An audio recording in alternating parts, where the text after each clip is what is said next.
On the morning of September 11th, 2001, when four commercial flights, passenger planes, were hijacked and used as guided missiles against U.S. targets, at that moment the casus belli of the CENTCOM era was crystallized. Whatever the causes before, however dispersed and inchoate those causes may have been, they were now focused and clear. Combating terrorism, defeating it for the extremely optimistic or maybe the naive, became the new mandate. And it was a true aim. 2,977 people died in the attacks of 9/11, and uncounted numbers of especially first responders died after the fact of cancers developed after breathing in the remains of the falling towers. Don DeLillo is an American novelist and New York native whose article, which you read, appeared in Harper's December 2001 issue. In that article, DeLillo does two things. First, as Chris Hedges has put it in another context, he, quote, reduces the moral universe to caring for another human being. He focuses on the experience of individual people, especially of the family of his nephew, blocks from the falling towers. The people gathered in a hallway, running in the street, the children scared, the families huddled in makeshift shelters, staying wet, eating food. He reminds us, as novelists do, of the human experience, tries to elicit in us something of the immediacy of terror. And he does something else as well. He considers, as most Americans did not, in the immediate aftermath of the attack, what might have caused this, what might have drawn their fury. He considers the possibility that American culture, American society, might have had a hand in setting the stage for the attack, might have played a role. He says, the power of American culture to penetrate every wall, home, life, and mind was a power against which those 19 men sought a violent response. The possibility that technology, with its unfettered momentum, the surge of capital markets, as he puts it, that dominated discourse and shaped global consciousness, might be a problem for the traditionally religious, living under the occupied aftermath of colonial control. He writes, they see something immediately destructive in the nature of technology. It brings death to their customs and beliefs.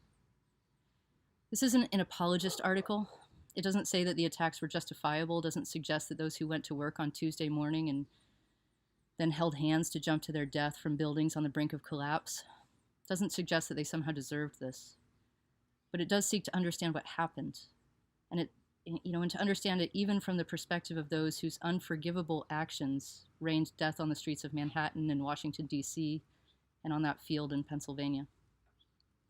He writes, we are rich, privileged, and strong, but they are willing to die. That's the edge they have, the fire of a grieved belief. What he does suggest is that understanding the motivations of our enemies may help to enrich and enhance our understanding of ourselves. With the end of communism, he writes, the ideas and principles of modern democracy were seen clearly to prevail. The preservation and defense of modern democracy, we've seen, has provided the United States with its explicit motivation for waging war since at least World War I, dedicated itself to making the world safe for it.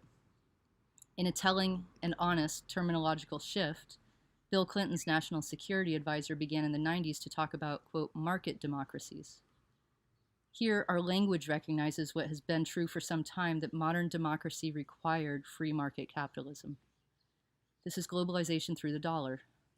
And religion in all cases, except maybe in that very strange union of American Christianity with the gospel of prosperity, seemingly counter to the words and deeds of its central figure, Jesus, accepting that possible and very cynical counterpoint, religion was in all cases marginalized. Faith in religion was relegated to the past. Faith in the market would prevail in governing the present.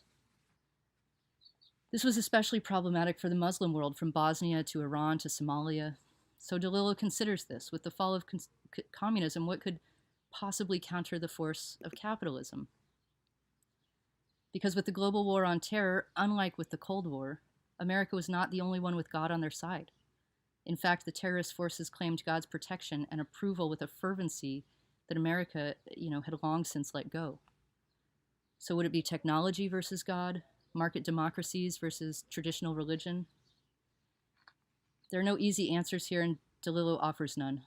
What he does is offer an isolated, anecdotal, imagistic moment at the end of the essay that might point to the possibility of a kind of reconciliation. Allahu Akbar, God is great. The last words of terrorists flying passenger planes into U.S. targets, also the last words of this essay.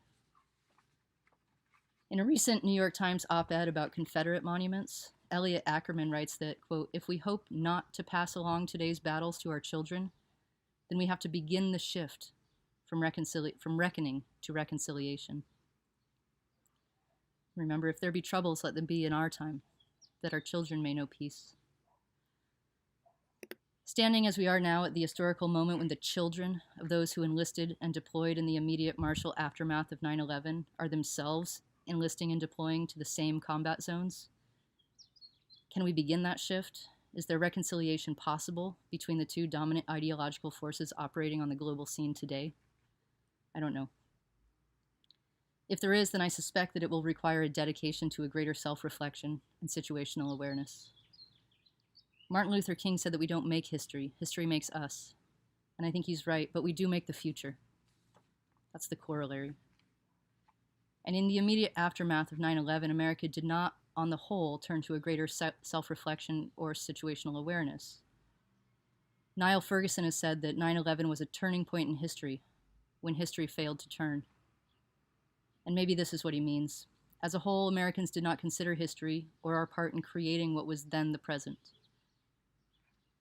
Donald Trump, then a real estate mogul and soon-to-be reality TV star, days after the 9/11 attack, discussing what to do with the site, said that we should build the towers back, but one floor higher. On 9/11 itself, hours after the attack, he made the point that Trump Tower was now the tallest building in New York. George W. Bush, then the president, urged Americans to go shopping, to go to Disney World, to live life the way we want it to be lived. We would go to war, but Americans would not change their lifestyle, would not consider the potentially negative character or global influence of the American way of life, the American freedom. The 1% made famous or infamous by the 2011 Occupy Wall Street movement have only gotten richer since then, and many of them through wars and the American process of militarization more generally. But they're not the only 1% relevant to this discussion. As Bacevich reminds us, the 1% of American population that currently owns over half of the nation's wealth is ideologically connected to the 1% of the American population that serves in the armed forces, battling abroad in defense of the American way of life enjoyed by the 99% consuming and oblivious at home. This connection is not one he goes easy on. As a retired Army colonel who has also lost a son in Iraq, the point for him is more than academic. He writes, American warriors may not win wars. In fact, America has lost more wars than it's won by a wide margin and has won no wars for decades. So they may not win wars, he writes, but they do perform the invaluable service of providing their countrymen with an excuse to avoid introspection. They make second thoughts unnecessary. In this way, the bravery of the warrior underwrites collective civic cowardice, while fostering a slack, insipid patriotism. Well before 9/11, but with a fervency in the post-9/11 world, war has become the permanent state of things. For America, there is no peacetime. And Americans have in large part chosen not to know, not to care. This civic complacency, this willful ignorance, it is complicity. Remember that we saw at the beginning of the course that in a 2018 poll, 42% of Americans did not know that their nation was still at war in Afghanistan, where we had at that point been for nearly 2 decades. We're still there. And Brown University's map, the first of its kind, you see here in current through 2017, shows that a shocking 39% of the world's countries are involved in the counter-terrorist war being waged by America. The willful ignorance of Americans about this is complicity. It is a tacit sanction. It is approval. So long as the government adheres to what Bacevich calls the 3 axioms of Americans' post-9/11 wartime role, then Americans support war. Those 3 axioms, again, first, we will not change. The American way of life is sacrosanct. Second, we will not pay. There will be no new taxes to pay for this war. And third, we will not bleed. The 1% can be stop-lossed, can be compelled into multiple consecutive tours, but the 99% aren't going. America supports its troops in the most clear, nonpartisan issue of our time. America supports its troops, but from a safe distance. Service members are a society apart, and increasingly so. As draft-era veterans die, so too does the general American experience of knowing a veteran or an active duty service member in your family, in your neighborhood, in your workplace. For the most part, military service members are out of sight, out of mind. America supports its troops like it supported its first responders who ran into the falling towers and got cancer, but no health care in return. Like it supports the folks who in times of pandemic are known as essential workers, who risk their lives and the lives of their families to continue in their low-paying jobs without benefits, while the nation builds a wall to keep out the Latinx immigrants who are disproportionately represented in these jobs. And while congressionally supported and federally funded relief packages go to such struggling billionaire businesses as Kanye West's Yeezy brand, billionaire property developer Joe Farrell, Mitch McConnell's wife's Foremost Group, and several Kushner family holdings. America supports its troops on holidays with banners and beer and barbecues, so long as it never has to set foot in a VA hospital or, God forbid, a military base, so long as it doesn't have to even know that the nation is at war. Mostly, so long as Americans do not have to sacrifice any of the material comforts that have come to be equivalent with freedom in the American hearts and minds. 9/11 didn't come out of nowhere. After 9/11, though, America did have every rationale, every justification to crush the Taliban. And we did, just not effectively. The difference between the 9/11 attacks and the attack on Pearl Harbor, to which it's often compared, is that we're not fighting nation states anymore. What happened on 9/11 and continues in ground combat against non-state insurgent forces is that terrorists employ asymmetric military actions to meet a political end. No uniforms, no battlefields, no borders. Michael Collins, who was a central figure in 20th century Irish fights for independence, said this of this sort of warfare. He said, "You wear the clothes of the man in the street, you just destroy, and then you disappear." No embedded insurgent population has ever been defeated. Constant guerrilla warfare works. The US armed bin Laden to fight the Russians. He had an embedded insurgent military base. And they had a focus. They targeted what they saw as economic and military imperialism. And those targets were available. They were visible. And the war on terror is part of this. And it's interminable. And it might be right and it might be wrong, but one thing's for sure, the US has not done the best job at aligning its mythos with its actions. America hasn't considered whether its governing myths match either its motivations or its methods. But it has continued to employ those myths. Basevich again. The new American militarism draws much of its sustaining force from myth. Stories created to paper over incongruities and contradictions that pervade the American way of life. The exercise of global power by the United States aggravates these incongruities. And what is this myth? What's he talking about? We all saw the towers fall, and we changed our lives. The US created the Department of Homeland Security.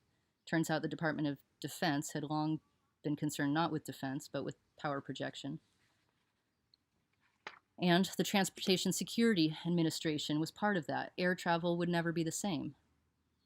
And the USA Patriot Act, actually an acronym, uniting and strengthening America by providing appropriate tools required to intercept and obstruct terrorism act. It's kind of a brilliant acronym. Opened private citizens to a level of government surveillance that was unprecedented and controversial. But Americans made real, verifiable changes in response to a real, verifiable attack. So what myth are we talking about? After the February 1993 explosion in the underground garage of the World Trade Center, which killed 6 people, and the August explosions the same year of the U.S. embassies in both Kenya and Tanzania, then President Bill Clinton said, "Americans are targets of terrorism because we have unique leadership responsibilities in the world, because we act to advance peace and democracy, and because we stand united against terrorism."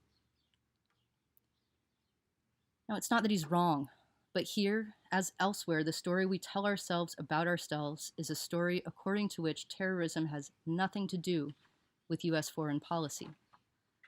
Nothing to do with things like Clinton's June 1993 midnight bombing of Baghdad, with market democracies or that white-hot limitless thrust of technology, as though these forces and these choices are value neutral. Now, they might be value positive, and they might conform to an authentically rendered version of the dominant American mythos. They might. But we don't know that unless and until we see them as not value neutral. A great many in the world, including the terrorists against which we wage perpetual war, already see them as not value neutral. On September 18th, 2001, Secretary of Defense Donald Rumsfeld said this: "We have a choice, either to change the way we live, which is unacceptable, or to change the way they live. We choose the latter." Again, he might be right. This might be the right position. That's really not the point. We did change the way we lived, increasingly surveilled, increasingly militarized. What was unacceptable, really, for the American people was accepting the possibility of change enough to consider how we might change, and to do so intentionally. The Third Gulf War ran officially from 2003, when George W. Bush invaded Iraq in search of those weapons of mass destruction, which did not exist. It ran from then until 2011. Now, what emerged from this is called the Bush Doctrine. It's a doctrine of preventive war. Preventive strikes, preemptive strikes here. If we wait for threats to fully materialize, we will have waited too long. Our security will require transforming the military you will lead. He's speaking to West Point cadets, graduates. A military that must be ready to strike at a moment's notice in any dark corner of the world.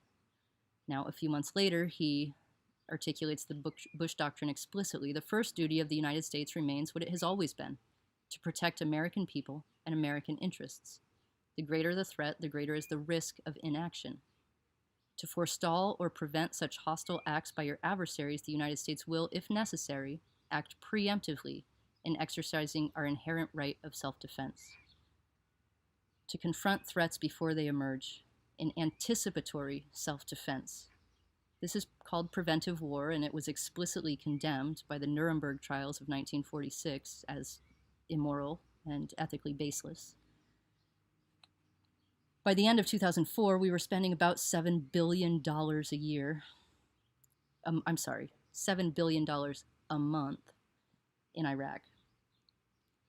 Also in 2004, news and images of the atrocities at Abu Ghraib broke. This slide is intentionally left blank. If you've not seen images of the atrocities committed against imprisoned combatants or non-combatants at the Abu Ghraib prison, committed by U.S. service members, I recommend to you the movie The Report. I've shown a lot of horrific images in these slideshows, but I'm not ready or willing to show the images from that event, which are widely available online. But the myth of American militarization wasn't diminished through this. It wasn't somehow even tarnished. The myth remained beyond reproach.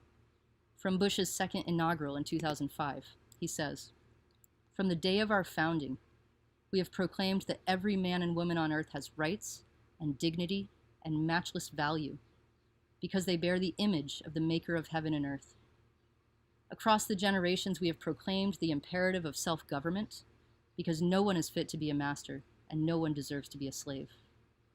Advancing these ideals is the mission that created our nation. It is the honorable achievement of our fathers.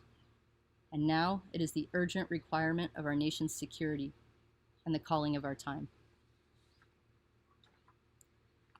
Now, besides being, at least in its uncomplicated portrayal, patently untrue in ways that I hope this semester has made clear, this statement coalesced in ways that compelled the American public several strands of the American myth, which has itself persevered. All the while, the pursuit of political aims and the pursuit of profit have remained intertwined and have become maybe inextricable. The institution and mobilization of the All-Volunteer Force, or the AVF, in the War on Terror meant that the past decades of the war would be waged by that 1%, and it meant that the mechanisms of war, the logistics, required the use of military contractors. As of 2010, there were far more military contractors in Iraq and Afghanistan than there were troops. Data on them is scarce. They are not required to make any particulars public. But a 2011 federal report conducted and, reported by the federal government showed that fraud and abuse in Iraq and Afghanistan had cost the U.S. That means taxpayers, and inevitably of the future, taxpayers of future generations, our children and their children after them, that this fraud and abuse had cost the U.S. about $12 million a day for the previous 10 years. This is an image of those much storied pallets of cash. $12 million a day, not in expenditures, in leakage, in fraud. $12 million a day went missing, unaccounted for, in cash. $12 million a day for 10 years. What's known as the Fourth Gulf War began in 2013. It has not yet ended. It's been waged against Daesh, ISIS, ISIL, the Islamic State. The target shifts, as does the geography.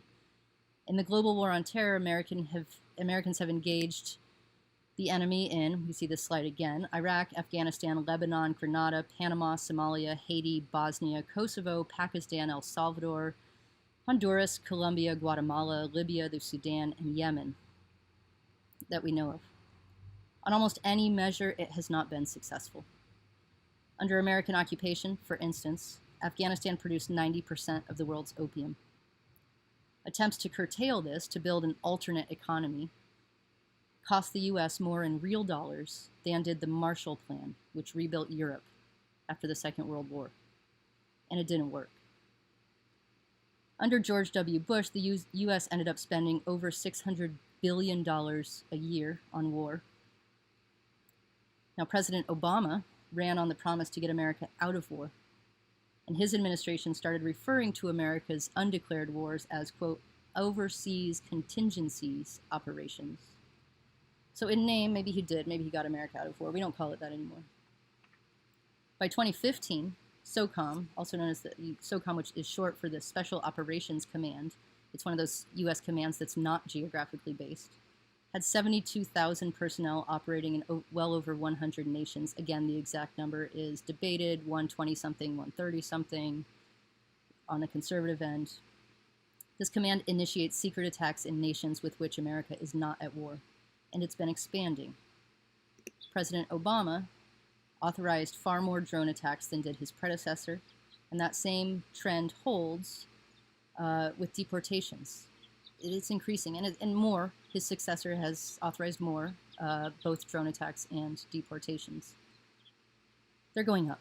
The trend on both of these is going up because American militarization, so clear and explicit, so direct in Department of Defense activities, that militarization also governs the home front in ways that the Kerner Report of 1968 saw led to injustice. It led to riots. Now, Senator and presidential candidate John McCain had a checkered political history from almost any perspective. He was in all cases against torture, having been a prisoner of war himself, but he was also in almost every case in favor of the systemic oppression of Black and brown people and of the poor. He did not vote to help those folks. He did vote always against torture. In his very brief farewell address, though, written from his deathbed, he gives us a compelling expression of America's conditional exceptionalism. He says, "We are citizens of the world's greatest republic, a nation of ideals, not blood and soil. We are blessed, and we are a blessing to humanity when we uphold and advance those ideals at home and in the world. When our actions align with the myths, or at least try to come to a closer alignment, a closer approximation. When we embody that definition of American exceptionalism that Obama articulated in his own presidential farewell address, where he said, quote, that we have shown the capacity to change and to make life better for those who follow. That we try, each of us try harder, to uphold and advance those ideals at home and abroad, ideals of universal human value, of liberty and justice for all, of equality under the law, and of the integration of diversity, a diversity of race, class, gender expression, political stance. The presidency of Donald Trump has not seen a commitment to this diversity. I have used the White House's own image of the presidents in a certain format with the number at the bottom left for each of the preceding presidents. Donald Trump has broken with that model, and this is, rather than the previous format, this is the format that he shows. So I've not given a new one. This is his official White House format, oriented clearly towards social media. His administration has not seen a commitment to this sort of diversity. In his 2015 announcement of his candidacy from the lobby of the Trump Tower, he already made clear his maybe just politically expedient, maybe deeply held position that Mexican immigrants were people, quote, with problems, bringing, quote, crime and drugs, that they were, quote, rapists and criminals. And he assured his listeners that he would, quote, build a great, great wall on the southern border, and that Mexico would pay for it. Now, as Greg Grandin makes clear, and as you read, the militarization that a border wall represents was entrenched, and not only at the border, long before the wall, directed at Latinx people and driven by the American myth of frontiersmanship, of white supremacy, and of redemptive violence. The martial longing that's rooted deeply in the American mythos of liberty and equality and self-determination has found its perversity in the mostly unthinking acceptance of a militarized state. And that perversity is especially pronounced just on the other side of that wall,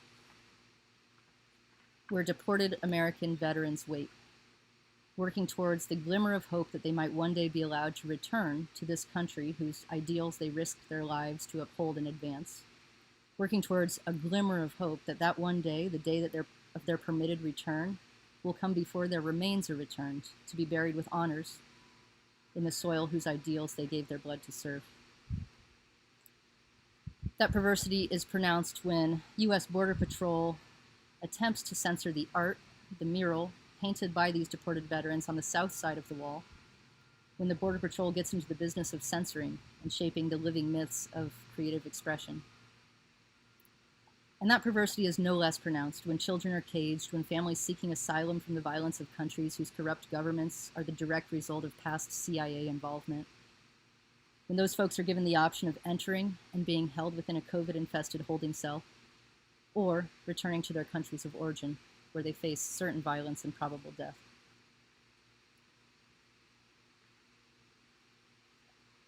America needs to get its house in order. The hope here is that it will at least try to do so, to face its current reckoning and move towards reconciliation before it hands this mess to its children. And America isn't an impersonal entity, as much as it might somehow seem to be, especially to those in positions of relative powerlessness. It's each one of us. Each one of us has a congressional representative who has a phone number and who deserves a piece of your mind, positive or negative, and there's plenty of both. Because there's no defense for not trying. You might fail. Whatever political position you hold, whatever you'd like to see happen in order to move from this extraordinarily polarized political position to a position of reconciliation that might make peace for the coming generations, whatever you see as the best course of attack, the best course of action. You might fail. Mostly you will fail. That's the nature of a large democracy. But the greater failure will be that of those who accept a willful ignorance. The greater failure will be that of those who don't try at all.